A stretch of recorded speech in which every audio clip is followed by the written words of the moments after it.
नमस्कार प्रिय विद्यार्थियों। आज की क्लास हमारी बहुत ही महत्वपूर्ण होने वाली है क्योंकि आज की क्लास में हम रज्जू भैया का जो बीए बीएससी बीकॉम 6 सेमेस्टर में आपका जो पेपर होता है communication skills and personality development का, तो पूरा क्वेश्चन पेपर जो कि है रज्जू भैया का ही क्वेश्चन पेपर है।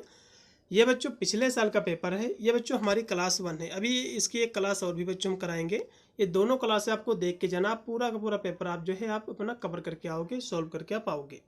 बच्चों जैसे कि सभी को पता होगा 9 जून को आपका इसका एग्जाम लगा हुआ है। अब कुछ यूनिवर्सिटी जो कि यूपी पुलिस कांस्टेबल का जो पेपर लगा हुआ है 9 और जो कि 10 में लगा हुआ 11 तक, तो जिन भी विद्यार्थी का जो कि यूपी पुलिस वाला पेपर पढ़ रहा है तो आशा करता हूँ उन्होंने अपना फॉर्म जो कि फिलअप कराया होगा, तो उनका एग्ज़ाम जो कि न्यू डेट पर होगा। और जो भी यूपीपी का अपना एग्ज़ाम या फिर जो भी जिनका एग्ज़ाम नहीं है, जिसने फॉर्म नहीं डाला हुआ था, तो उसका 9 ही जून को जो कि पेपर उसको देना पड़ेगा। ठीक है, तो ये बच्चों सभी के लिए बहुत ही महत्वपूर्ण क्लास रहेगी, सभी कोर्सों के लिए, बीए बीएससी बीकॉम के लिए, क्योंकि एक ही पेपर आपका अर्जित होगा बीए बीएससी बीकॉम सभी कोर्सों में। ये बच्चों पेपर आपका इसी प्रकार का आएगा रज्जू भैया का, कोई भी चेंजेस नहीं रहेगा क्योंकि रज्जू भैया का ही क्वेश्चन पेपर है। इसमें 2 घंटा आपका समय दिया जाएगा। पूरा पेपर आपका 100 नंबर का आएगा और इसमें आपके 100 MCQ क्वेश्चन भी जो कि पूछे जाएंगे। अब इसका पहला क्वेश्चन देखिएगा बच्चों। इसका पहला जो क्वेश्चन है कि इनमें से कौन सा दिखावे से संबंधित है, आपको बताना है। तो दिखावे से बच्चों जो संबंधित है, बालों की देखभाल करना, ये संबंधित है। इसमें काशी है। फिर कि अच्छे से सवारे हुए लोग आमतौर पर कैसे दिखते हैं, तो कहोगे आत्मविश्वासी दिखते हैं। इसमें का सी होगा। उसके बाद है कि व्यक्तित्व मूल्यांकन के लिए कौन सा उपकरण उपयोग होता है। इसके लिए बच्चों व्यक्तित्व परीक्षण उपयोग होता है। उसके बाद आपका 4 नंबर क्वेश्चन है, एक रिज्यूम में क्या शामिल होना चाहिए। तो आपकी जो रिज्यूम होती है जिसको हम सी भी कहते हैं, ठीक है, तो रिज्यूम होता है जो, तो रिज्यूम में बच्चों जो है आपकी शैक्षिक जो योग्यता है, आपके जो है शिक्षा कहाँ तक की है, तो उसकी योग्यता होनी चाहिए, कितना आप पढ़े लिखे हो। अगला देखिएगा कि ग्रुप डिस्कशन, जिसको हम हिंदी में समूह चर्चा कहते हैं, इसके बच्चों क्या फ़ायदे होते हैं आपको बताना है। इसके जो फायदे हैं टीम वर्क और जो है विचारों का आदान प्रदान है। उसके बाद 6 नंबर क्वेश्चन है, समूह चर्चा में आपको क्या करना चाहिए, आपको बताना है। तो समूह चर्चा में बच्चों आपको जो है दूसरों को भी बोलने देना चाहिए। इसमें का भी है। जूम पर लिया गया इंटरव्यू, ये क्या कहलाता है। देखो, जूम पर लिया गया जो इंटरव्यू होता है इसको बच्चों हम वीडियो इंटरव्यू कहते हैं। उसके बाद है रिज्यूम में क्या नहीं होना चाहिए। तो रिज्यूम में बच्चों कौशल भी होना चाहिए, उपलब्धियां भी, शिक्षा भी, लेकिन वर्तनी की गलतियां, मतलब जो है रिज्यूम सही होना चाहिए, स्पेलिंग की गलती नहीं होनी चाहिए। इसमें कब लगा दीजिएगा सी। उसके बाद एक सीवी कैसा होना चाहिए बच्चों, तो कहोगे स्पष्ट और सुव्यवस्थित होना चाहिए। इसमें का सी है। फिर कि समूह चर्चा में इनमें से कौन सी एक गलती है, आपको बताना है। तो समूह चर्चा में बच्चों सुनना कोई भी गलती नहीं है, लेकिन बातचीत पर हावी होना एक प्रकार की गलती है, बिल्कुल। इसमें का आप दूसरा लगा दीजिएगा, पूर्णतया राइट है। उसके बाद 11 नंबर क्वेश्चन है कि साक्षात्कार में क्या नहीं करना चाहिए, मतलब जो कोई इंटरव्यू हो रहा है तो इसमें क्या नहीं करना चाहिए। तो कहोगे देर से पहुंचना। कोई भी इंटरव्यू हो बच्चों तो 10 से 15 मिनट आपको पहले ही वहाँ पर आपको पहुंच जाना है, देर से आपको नहीं पहुंचना चाहिए। उसके बाद है लिंक्डइन का मुख्य उपयोग क्या है, तो कहोगे प्रोफेशनल नेटवर्किंग है। उसके बाद कि इंटरव्यू में क्या जो है पहनना चाहिए, तो इंटरव्यू में बच्चों साफ और औपचारिक कपड़े आपको पहनने चाहिए। उसके बाद आपका 14 नंबर क्वेश्चन की समूह चर्चा किसमें सुधार करती है, तो आपको बताना है। ये बच्चों सुधार करती है सामाजिक कौशल में। उसके बाद है कि जॉब इंटरव्यू का उद्देश्य क्या है, आपको बताना है। इसका जो उद्देश्य है उम्मीदवार का मूल्यांकन करना है। फिर आपका 16 नंबर क्वेश्चन की इंटरव्यू से पहले क्या करना चाहिए, आपको बताना है। तो कंपनी के बारे में आपको जानकारी ले लेना है, ठीक है। इसमें का सी है। फिर कि आत्मविश्वास से भरी आवाज़ इंटरव्यू में क्या दर्शाती है। ये बच्चों तैयारी को, आपकी जो प्रिपरेशन है इसको दर्शाती है। फिर कि एक लिंक्डइन जो फाइल है, प्रोफाइल कैसी होनी चाहिए। तो लिंक्डइन पर जो प्रोफाइल आपकी होनी चाहिए अपडेटेड और साफ़ सुथरी होनी चाहिए। इसमें एक कार्डी है। बॉडी लैंग्वेज का उदाहरण क्या है, आपको बताना। देखो बॉडी लैंग्वेज क्या है बच्चों, जैसे कि इशारे करना, किसी को आँख मारना, मतलब बिना बोले, ठीक है। फेस एक्सप्रेशन जैसे कि गुस्सा जो है दिखाना, तो ये सब क्या है, बॉडी लैंग्वेज है। जैसे कि बोलना, क्योंकि बोलना तो बॉडी लैंग्वेज है नहीं, मुस्कुराना लेकिन बॉडी लैंग्वेज है। इसमें का भी काइनेसिक्स बच्चों किसका अध्ययन है, तो कहोगे शारीरिक हाव भाव और इशारे का अध्ययन है। इसमें का भी फिर कि हाँ प्रोक्सीमिक्स, ये क्या है बच्चों, संचार में जो बच्चों जो स्थान है इसका अध्ययन है। उसके बाद है ओफोलेटिक्स, ये बच्चों गंध से संबंधित है। इसमें का पहला ऑप्शन पूर्ति आपका राइट रहेगा। हैप्टिक्स क्या है बच्चों, हैप्टिक्स जो है संचार, जो स्पर्श के माध्यम से जो छूकर जो संचार होता है उसको हम हैप्टिक्स कहते हैं। अगला देखिएगा एक्विलेसिक्स, ये बच्चों जो है जो कि आंखों के व्यवहार से संबंधित है। इसमें का पहला है अलग अलग देशों में बॉडी लैंग्वेज हो सकता है। तो ये बच्चों जो है बॉडी लैंग्वेज सांस्कृतिक रूप से भिन्न हो सकता है, बिल्कुल। इसमें का भी फिर कि वर्चुअल मीटिंग में जरूरी होता है, वर्चुअल मीटिंग में बच्चों शिष्टाचार उपस्थिति जरूरी होती है। फिर आपका है कि बिजनेस शिष्टाचार में शामिल है, तो इसमें क्या शामिल है, इसमें बच्चों विनम्र और पेशेवर व्यवहार इसमें शामिल है। फिर 28 नंबर क्वेश्चन है साइन लैंग्वेज का उपयोग तब होता है जब, तो इसका उपयोग कब होता है, तो कहोगे आवाज़ की जरूरत जब ना हो तब होता है। उसके बाद देखिएगा पैरा लैंग्वेज में क्या शामिल है आपको बताना है। पैरा लैंग्वेज में बच्चों आवाज़ की जो पिच है, जो टोन है, ये शामिल है। उसके बाद है कि क्रोनेमिक्स से ये संबंधित है, ये बच्चों संबंधित है समय के उपयोग से। उसके बाद है कि टीम में व्यवहार कैसा होना चाहिए आपको बताना है, तो टीम में बच्चों व्यवहार सहयोगी वाला होना चाहिए। औपचारिक बैठकों में इशारों को कैसा होना चाहिए, तो कहोगे संयमित और जो विनम्र होने चाहिए। फिर है कि आँखों का संपर्क ये क्या दर्शाता है, ये बच्चों आत्मविश्वास को दर्शाता है। उसके बाद है कि संचार एक प्रक्रिया है, तो विचारों के आदान प्रदान की है। इसमें काशी है संचार में बाधा क्या है, तो शोर बच्चों जो है, मान लो कोई संचार हो रहा है, कम्युनिकेशन हो रहा है, तो कोई जो कि शोर कर रहा है, तो ये बच्चों प्रकट की बाधा है। इनमें से कौन सा गैर मौखिक संचार है आपको बताना। देखो बच्चों संचार आपका दो प्रकार का होता है, एक होता है मौखिक संचार, एक होता है मौखिक संचार, दूसरा होता है गैर मौखिक संचार। तो मौखिक जैसे कि शब्द से स्पष्ट हो रहा है, मौखिक मतलब होता है जिसमें शब्दों का प्रयोग होता है, जैसे कि हम पढ़ा रहे हैं तो ये मौखिक संचार है, मतलब जिसमें शब्दों का प्रयोग होता है, चाहे वह लिखित के रूप में हो या फिर जो है जो कि बोलने के रूप में हो, जिसमें शब्दों का प्रयोग होगा बच्चों वो मौखिक संचार होगा। लेकिन गैर मौखिक क्या है, इसमें शब्दों का प्रयोग नहीं होता है, इसमें जैसे कि बॉडी लैंग्वेज, हाथों से इशारा करना, आंखों से इशारा करना, तो ये होता है गैर मौखिक संचार जिसमें शब्दों का प्रयोग नहीं होता है। तो इसमें कह रहा है कि और गैर मौखिक संचार है, तो ईमेल बच्चों अब लिखते हो तो इसमें शब्दों का प्रयोग होता है, तो ये तो बच्चों गैर मौखिक संचार है नहीं। फोन कॉल, जैसे कि फोन कॉल पर आप बात करते हो तो उसमें भी आप शब्दों का प्रयोग कर रहे हो, तो भी बच्चों गैर मौखिक संचार नहीं, क्योंकि तो मौखिक संचार है। हाथ मिलाना, क्योंकि हाथ मिलाने में बिना बोले हाथ मिलाते हैं, तो हाथ मिलाना कोई भी बच्चों ये कह सकते हो इसमें कोई शब्दों का प्रयोग तो हो नहीं रहा है। अब बोलकर हाथ मिलाओ एक अलग बात है, लेकिन ऐसे हाथ मिलाओ तो इसमें कोई शब्दों का प्रयोग तो हो नहीं रहा है। तो ये बच्चों जो है गैर मौखिक संचार है। जो पत्र होता है, जो लेटर होता है, इसमें भी शब्दों का प्रयोग होता है, तो ये भी बच्चों गैर मौखिक संचार नहीं है, केवल इसमें का सी लगाओ। फिर एक मुखर संचार होता है, तो कैसा होता है, तो ईमानदार और सम्मानजनक होता है।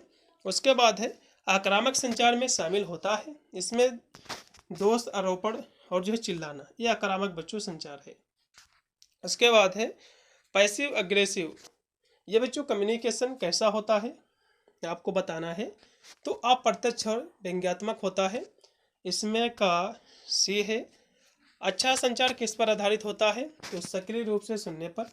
इसमें का बी है शब्दों पर जोर देने से क्या प्रभावित होता है, तो कहोगे वाक्य का अर्थ। उसके बाद फिर 42 नंबर क्वेश्चन है कि बोलते समय पाज लेने से क्या होता है आपको बताना, कहोगे स्पष्टता और जो प्रभाव बढ़ता है इससे। फिर 43 नंबर क्वेश्चन की आवाज़ की टोन कैसी होनी चाहिए आपको बताना है। आवाज़ की टोन बच्चों जो होनी चाहिए संदेश के अनुसार होनी चाहिए। उसके बाद है कि संचार के 7C में कौन शामिल है, तो कहोगे इसमें क्लियरिटी बच्चों शामिल है। इसमें का बी है छोटी बातचीत का उपयोग किसके लिए होता है, आपको बताना है। तो छोटी बातचीत का जो उपयोग होता है बच्चों, ये होता है बातचीत शुरू करने के लिए।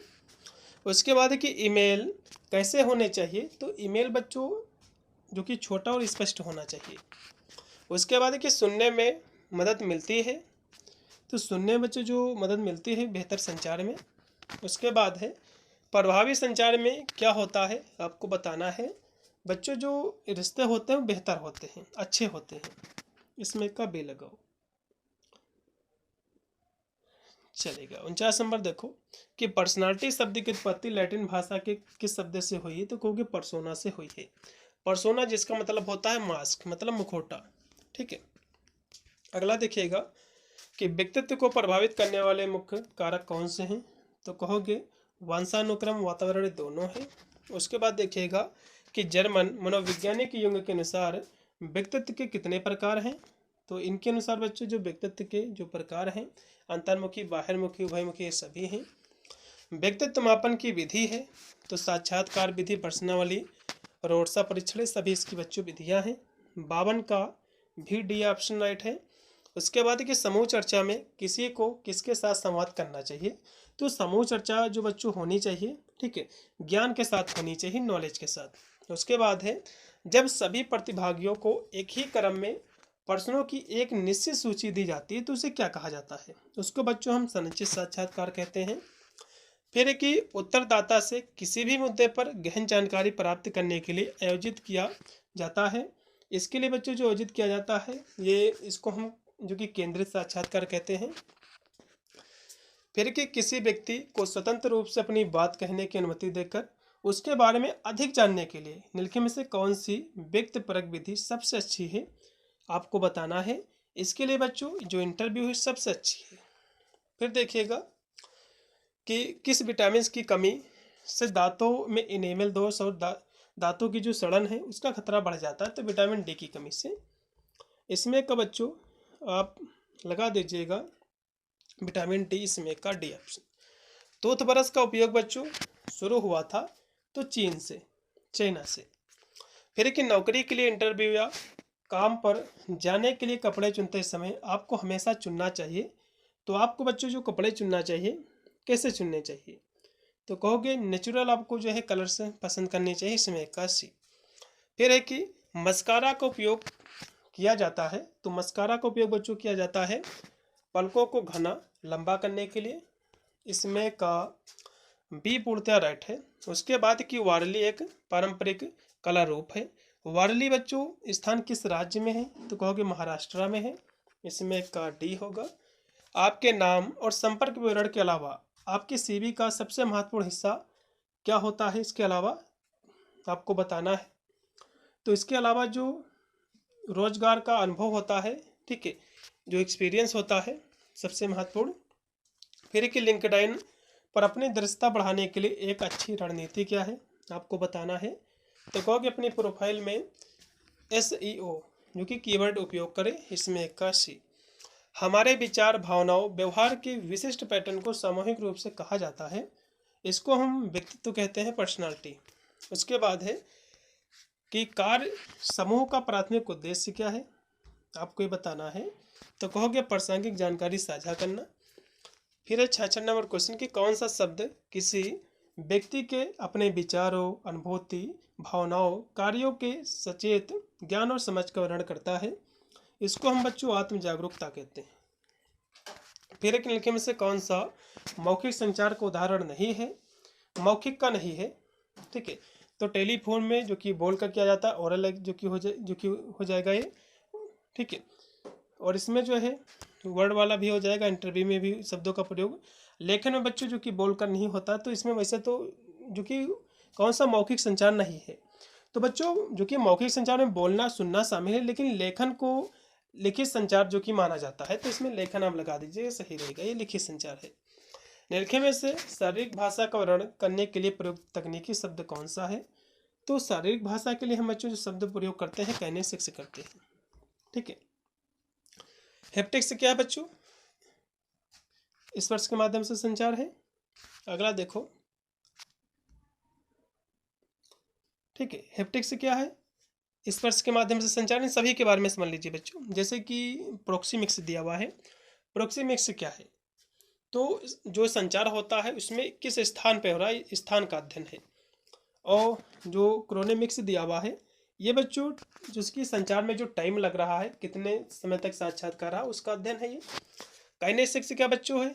जो कि शारीरिक भाषा का अध्ययन है, जो कि क्वेश्चन में जो कह रहा है, ठीक है। और जो हैप्टिक्स है, ये बच्चों स्पर्श के माध्यम से संचार है, मतलब टच के माध्यम से छूकर जो संचार होता है।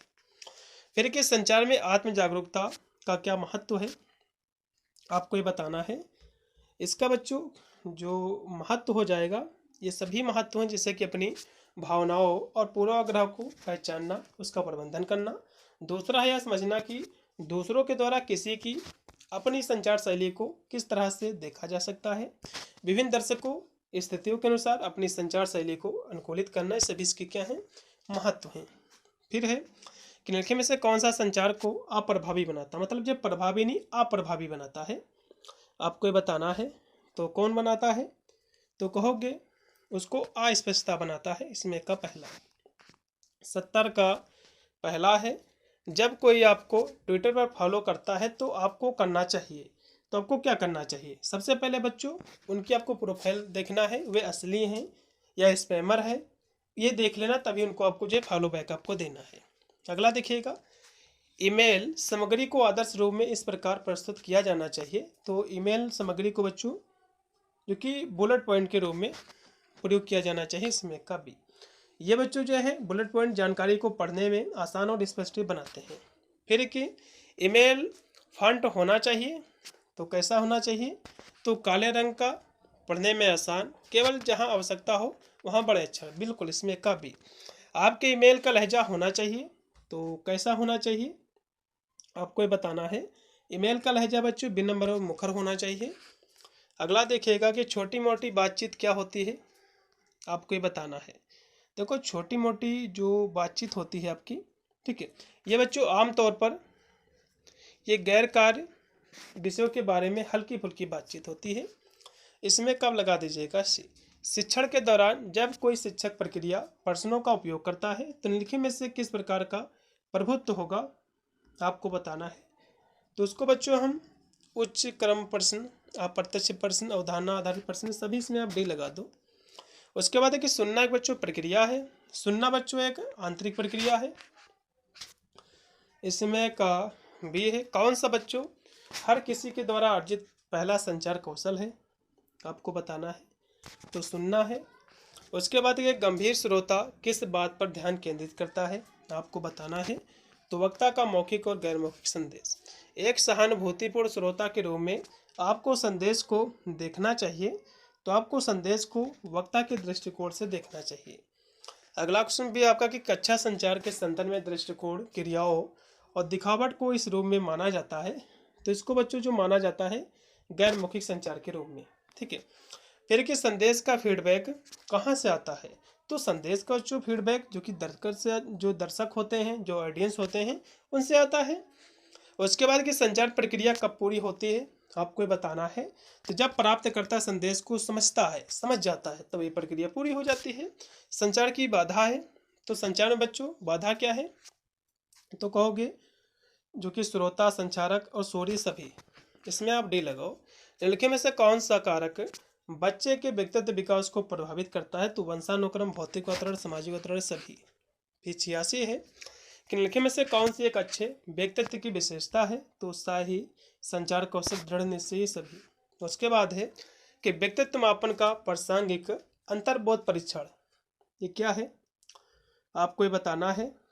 तो ये बच्चों जो है, ठीक है, ये आपका जो कि प्रक्षेपी तकनीकी है। इसमें कब से लिखो। 88 नंबर क्वेश्चन के लिखे में से कौन सा क्रिस्मर के द्वारा दिए गए व्यक्तित्व का प्रकार नहीं है, आपको बताना है। तो ये बच्चों एथलेटिक, ये भी इनका प्रकार है, और जो है एस्थेनेटिक ये भी है, पिकनिक ये भी है, लेकिन एस्थेटिक ये बच्चों नहीं है। इसमें का बी लगा दीजिएगा। उसके बाद के लिखे में से कौन सा व्यक्तित्व का निर्धारक है? तो ये बच्चों सभी हैं। इसमें का डी है। व्यक्तित्व की बाहरी स्थितियों को क्या कहते हैं, आपको बताना है। इसको बच्चों हम अपीयरेंस कहते हैं, ठीक है, रंग रूप कहते हैं। अगला देखिएगा बच्चों, 91 नंबर क्वेश्चन आपकी स्क्रीन पे आ चुका है, जो कि दिया हुआ है कि एक साफ सुथरी हेयर स्टाइल किसका हिस्सा है, तो व्यक्तिगत जो कि संवारने का है, सौंदर्य का है। इनमें से कौन सा आपके औपचारिक लुक को बेहतर बनाता है, तो औपचारिक जूते और जो है साफ कपड़े। अगला देखिएगा कि इनमें से कौन सा व्यक्तित्व का एक घटक है, तो शारीरिक बनावट, सामाजिक व्यवहार, मानसिक क्षमताएं सभी। फिर कि मुंह की सफाई किससे बचाती है हमको, तो मुंह की बच्चों जो सफाई है, ठीक है, दांतों की समस्या से हमको बचाती है। इनमें से कौन सी ग्रूमिंग गतिविधि नहीं है, आपको बताना है, तो कौन सी नहीं भैया, तो बालों की हेयर स्टाइलिंग ये भी इसकी ग्रूमिंग की विधि है, दांतों को ब्रश करना ये भी है, कपड़े पहनना ये भी है, लेकिन कठिन अध्ययन करना ये कोई भी इसकी गतिविधि नहीं है। फिर कि पेशेवर लुक के लिए सबसे उपयुक्त एक्सेसरीज कौन सी है, आपको बताना है, तो साधारण घड़ी है। ग्रूमिंग शब्द का अर्थ क्या है, तो कहोगे आत्म प्रस्तुति और जो सफाई है। स्किन केयर में क्या शामिल होता है, आपको बताना है, तो इसमें बच्चों चेहरा धोना, मॉइस्चराइजर करना, सनस्क्रीन लगाना है सभी। फिर आपका है 99 नंबर क्वेश्चन है कि व्यक्तित्व में कौन सा तत्व बदला नहीं जा सकता है, तो बच्चों अनुवांशिकता जो है इसको बदली नहीं जा सकती है और सब बदली जा सकती है। लास्ट में बच्चों आपका 100 नंबर क्वेश्चन से पहले आपको बता दूं पेपर आपका हो जाएगा, तो पेपर बच्चों इस नंबर पे आपको भेज देना अपना 8173840090 पर, जिससे मैं उसके आंसर की करा दूंगा, आप अपना आंसर की देख लेंगे और आपके जो जूनियर स्टूडेंट है उनके लिए अगले साल महत्वपूर्ण रहेगी क्लास। अब लास्ट का क्वेश्चन देखिएगा कि ग्रूमिंग से क्या बनता है। ग्रूमिंग से बच्चों अच्छा जो कि पहला प्रभाव बनता है इसमें काशी। तो ये थे बच्चों आपके 100 क्वेश्चन। अभी इसकी बच्चों हमारी क्लास 2 भी जो कि रात को हम क्लास करा रहे हैं, तो ये दोनों क्लासें बच्चों आपको देख के जाना है, जिससे आपका पूरा पूरा पेपर आपका कवर आपका हो जाएगा। और वीडियो को शेयर कर देना ग्रुप वगैरह में, चैनल को भी हमारे सब्सक्राइब कर लेना, क्योंकि हम इसमें समस्त क्लासें कराते हैं, 8 सब्जेक्ट की क्लासें हम कराते हैं, जिसकी मदद से अपने एग्जाम में आप कम समय में अच्छे से अच्छे मार्क्स प्राप्त कर सकते हो। मिलता है वीडियो के, तब तक सभी को thank you for watching this video.